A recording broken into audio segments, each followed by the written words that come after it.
Laidą pristato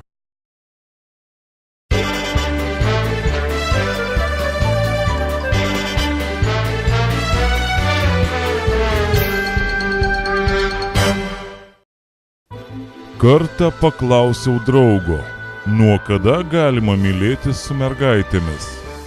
Jis atsakė, kad galima nuo tada, kai jos baigia mokyklą. Tik man kažkaip atrodo, kad 14 valanda yra šiek tiek ankstoka. Plačiau miestelio naujienas aptars Palytikių klubas. Labas, kolegė.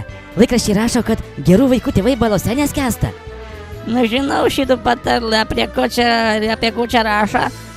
O rašo apie ilgametį Seimo narį, visiems panevėžiečiams gerai pažįstamą režisierių, politiką Julių Dautartą.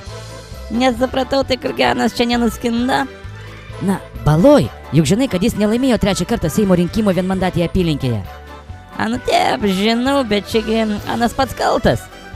Kaip tai jis pats kaltas? Nu, labai paprastai, norint, kad tave išrinktų Seiman, kaip kad pavyzdžiui renka kitus amžinus Seimo narius, reikia ne tik pačiam puikuotis, kad esi labai gražus ir protingas, bet kažką gerą ir žmonėm padaryti, supranti? Na, nelabai, bet tiek to.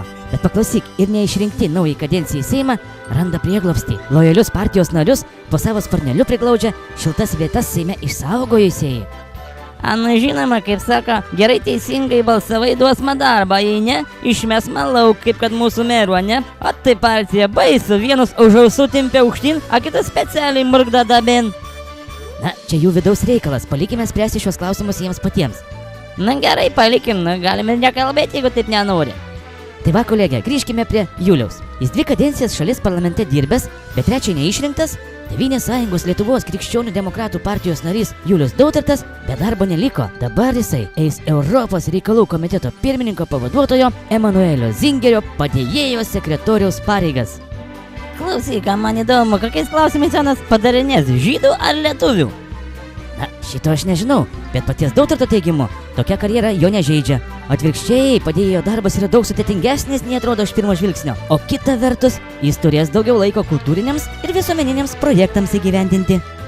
Tai ta prasme, anas patarinės Zingeriui kultūriniais ir visuomeniniais klausimais. Vienu žodžiais šios 4 metus bus arčiau kultūros ir visuomenės. Nu taip, viskas aišku, teisingas sprendimas. Beje, politikas teigia, kad sulaukęs daugybės pasiūlymų tiek iš politinės, tiek ir iš kultūrinės sferos. Politikas neslepia, kad per 8 darbo metus Seime aplink jį susibūrė įtakingų žmonių ratas, tad be darbo jis nepražūsias. Tai klausyk, jeigu jau tokie anys įtakingi, tai gal taikysit partijos skyriaus pirmininkos Panevėžy, vakancinė vieta dagi laisva? Na nežinau, bet jis teigia, kad užsiims mieste pastatyti paminklą Zikarui atminti. Ach taip, ne, vadinasi, kultūrinis miesto gyvenimas išaugs kaip ant mėlių. Klausyk, kavalas nesitaika Miltinio teatro direktoriaus kėdį. Na žiūriu, tu visiškai nesupranti politikos. Net jie dabar valdžioje, kai grįž savi prie Seimo vairo, tada ir galvos apie šitą postą.